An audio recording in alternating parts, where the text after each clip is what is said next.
I'm Amanda Kraft, the manager for advocacy in the Office of Immigration Issues in the Office of the General Assembly. So the Office of Immigration Advocacy grew out of the work that the denomination was doing in providing legal counsel for mid-councils and congregations who were calling religious workers to work within their entities.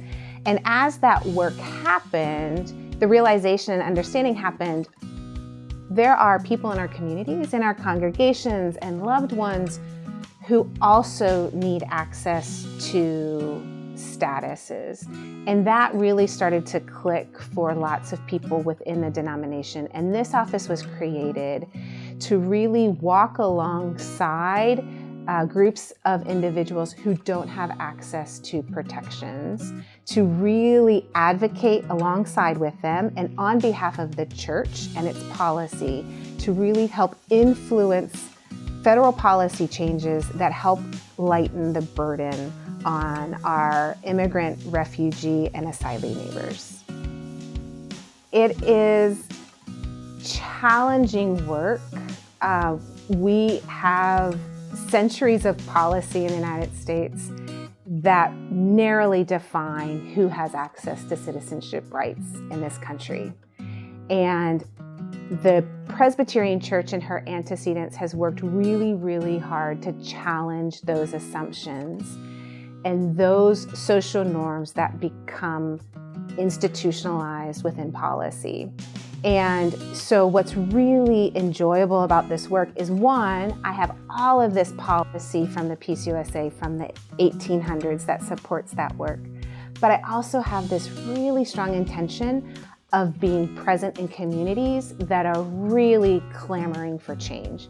And so it's this really interesting dynamic where I have church support that allows me to do this work, but I also have the community that's saying, we want to work together and we want to figure out how we live better together. And it is a part of our faith community to do that. It's our part of understanding who we are as people of faith, a part of understanding how we're a family within the midst of that, but also how do we create a space where individuals can live fully, they can have access to protections, and they can be a part of that change, and we're walking alongside to ensure that we make decisions that allow that change and transformation to happen.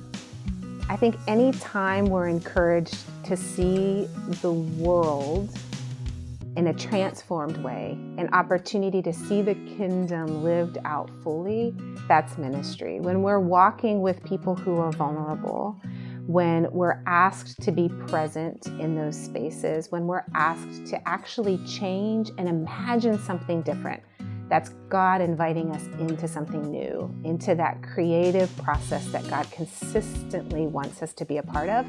That's ministry. That's walking alongside. That's being invited in. And what's so fascinating about this ministry is it's not ministry necessarily that I'm driving, that my office is driving, or that the Peace USA is driving. It's ministry in which we're being invited to be a part of. We're invited to be a part of this space that can imagine us living together more fully, more holistically, allowing people to have integrity and agency.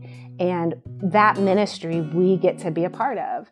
And that hopefully also then changes how we understand our own selves in the midst of this world. And I think that's where God is really excited about how we understand ourselves as a part of a mission that's much larger, but that we get to walk in these steps of ministry paths that inform us, and we get to act on, and we get to be changed by.